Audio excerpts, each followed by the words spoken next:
Hello everyone, let's talk about an enterprise search service provided by Amazon. Enterprise search is a software that used to search information inside a corporate organization. Most of the information are stored as unstructured data and those are scattered across multiple locations and content repositories.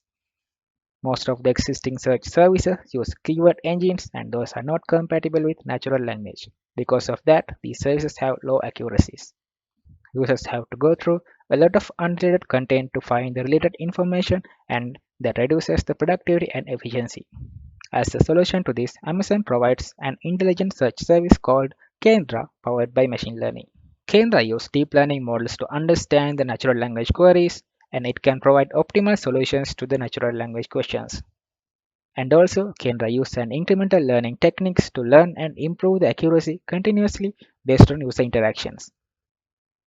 You can customize and fine-tune the search results based on the domain of your organization. Kendra offers native connectors for popular data sources such as S3, Microsoft SharePoint, Google Drive, Confluence, and many more. You can get started with Kendra easily without any previous coding or machine learning experience. Check the below link for more details. That's Tech in 99 seconds. See you in the next video.